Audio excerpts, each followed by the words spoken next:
नमस्कार, मैं केशव यादव आपका बहुत बहुत स्वागत करता हूं। डीडीए हाउसिंग स्कीम 2023 के कुछ एलओटीज़ का मेरे पास कॉल आ रहा था और उन्हें इस बात को लेकर कन्फ्यूज़न था कि पूरी पेमेंट करने के बाद डीडीए में कौन कौन से पेपर्स सबमिट करने हैं और कैसे करने हैं। तो आज इस वीडियो में इस टॉपिक पर बात करेंगे कि पूरी पेमेंट करने के बाद डीडीए में कौन कौन से पेपर्स सबमिट करने हैं और कैसे करने हैं। जिन लोगों ने अभी तक केवल 75% पेमेंट की है उन्हें अभी यह डॉक्यूमेंट्स सबमिट नहीं करवाने, उन्हें यह डॉक्यूमेंट्स पूरी पेमेंट करने के बाद ही सबमिट करवाने हैं। तो चलिए सीधा कंप्यूटर स्क्रीन पर चलते हैं। सबसे पहले डीडीए ई सर्विसेज पे जाएंगे और आवास पर लॉगिन करेंगे। यहाँ पर लॉगिन आईडी आपका पैन कार्ड है और पासवर्ड जो आपने रजिस्ट्रेशन के समय बनाया था वह है। इसके बाद कैप्चा कोड डालेंगे और लॉगिन करेंगे। इसके बाद माई पेमेंट में जाकर अपनी पेमेंट चेक कर लेंगे कि सभी पेमेंट हो चुकी है।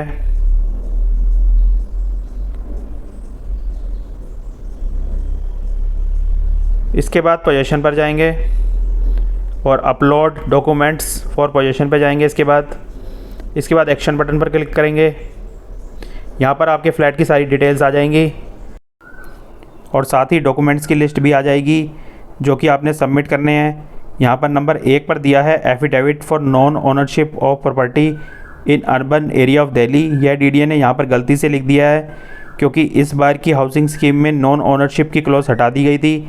यहाँ पर आपने वह एफिडेविट अपलोड करना है जो कि डीडीए के ब्राउज़र में एनेक्चर बी में दिया गया है। इसके बाद नंबर 2 पर अलॉटी व उसके स्पाउस से रिलेशनशिप का एफिडेविट मांगा गया है और लिखा है कि परफॉर्मा गिवन एज ब्राउचर, परंतु इसका कोई परफॉर्मा ब्राउचर में नहीं दिया है। इस एफिडेविट में आपने केवल अपने स्पाउस का नाम ही बताना है कि he she son daughter of is my legally wedded wife या हस्बैंड। यहाँ पर 2 एफिडेविट अपलोड होंगे, एक हस्बैंड की तरफ से और दूसरा वाइफ की तरफ से।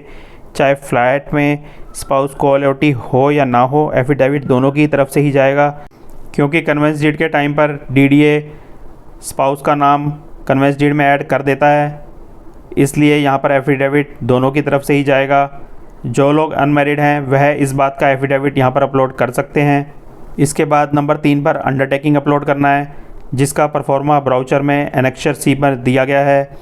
इसके बाद नंबर 4 पर फ़ोटोग्राफ, नंबर 5 पर सिग्नेचर और नंबर 6 पर अगर को एलओटी है तो उसका फ़ोटोग्राफ और नंबर 7 पर अगर को एलओटी है तो उसके सिग्नेचर अपलोड करने हैं।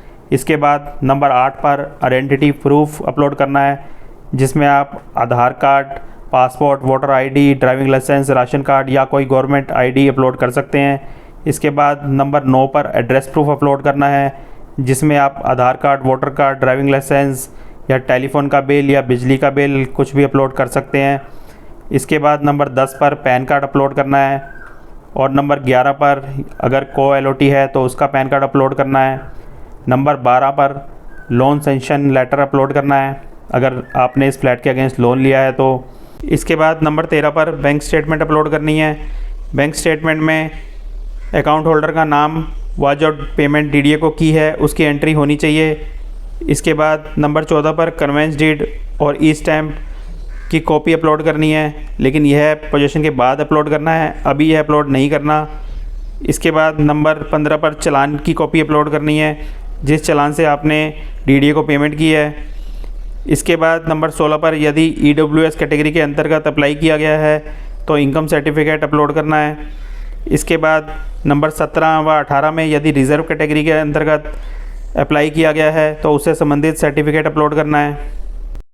इसके बाद यदि आपके फ़्लैट की कॉस्ट 50 लाख रुपए से ज़्यादा है तो आपने 1% टीडीएस काटना है और उसका सर्टिफिकेट फॉर्म 16B नंबर 19 पर अपलोड करना है। यदि आपके फ़्लैट की कॉस्ट 50 लाख रुपए से कम है तो यहाँ पर कोई डॉक्यूमेंट अपलोड नहीं करना।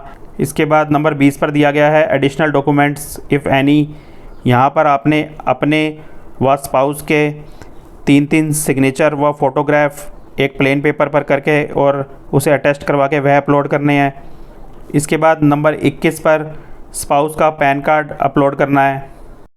यह सभी डॉक्यूमेंट्स 1000 KB से कम के होने चाहिए और आप इन सभी डॉक्यूमेंट्स का पहले एक फ़ोल्डर बना लें और उसके बाद एक एक कर यह सभी डॉक्यूमेंट्स आप अपलोड कर दें।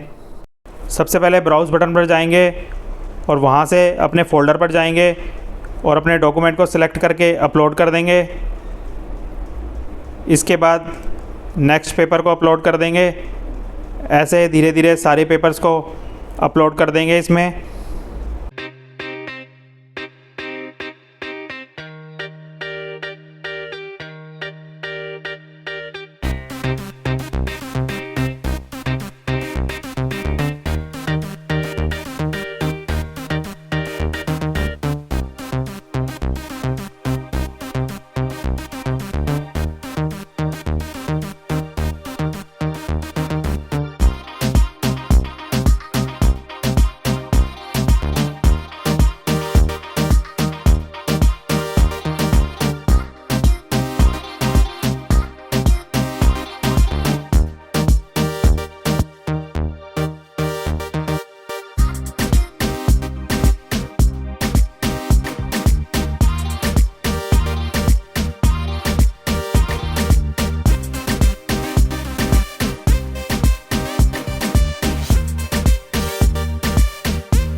इसके बाद आई बटन पर जाकर एक एक कर सभी डॉक्यूमेंट्स को चेक कर लेंगे।